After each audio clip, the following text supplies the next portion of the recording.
ఈ మధ్య కాలంలో సినిమాలను రిలీజ్ చేస్తున్న దాఖలాలు ఎక్కువయ్యాయి. ఎప్పుడో ఏళ్ల క్రితం వచ్చిన సినిమాలనే కాదు, ఇటీవల రిలీజ్ అయి మంచి క్రేజ్ అందుకున్న సినిమాలను సైతం రిలీజ్ చేస్తున్నారు. అలా ఈ మధ్య బాహుబలి ఫ్యాన్స్ సినిమాను ఒక భాగంగా కట్ చేసి రిలీజ్ చేసి సుమారు 50 కోట్ల వరకు కలెక్షన్స్ రాబట్టారు. వీరి ప్రణాళిక ప్రకారం పుష్ప మొదటి 2 భాగాలను కూడా ఇలాగే రిలీజ్ చేస్తారని భావించారు.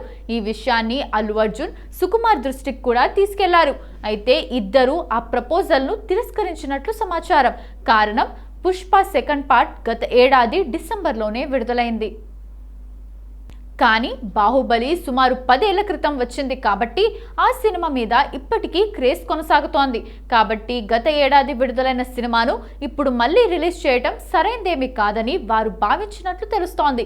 దాంతో పాటు సుకుమార్ కూడా ఈ కట్టింగ్ చూసుకునేంత ఖాళీగా లేరని, ఆయన ప్రస్తుతం బిజీగా ఉన్నారని సమాచారం. ఈ నేపథ్యంలో ఇప్పట్లో ఈ సినిమాను రిలీజ్ చేసే ఆలోచన లేదని చెప్తున్నారు. రామ్ చరణ్తో సినిమా పూర్తి చేసిన తర్వాత సుకుమార్ పుష్ప 3వ భాగంపై దృష్టి కేంద్రీకరించనున్నారని, అల్లు అర్జున్ కూడా అట్లీ సినిమా పూర్తవగానే సుకుమార్ ప్రాజెక్ట్ పై ఫోకస్ చేసే అవకాశం ఉందని తెలుస్తోంది.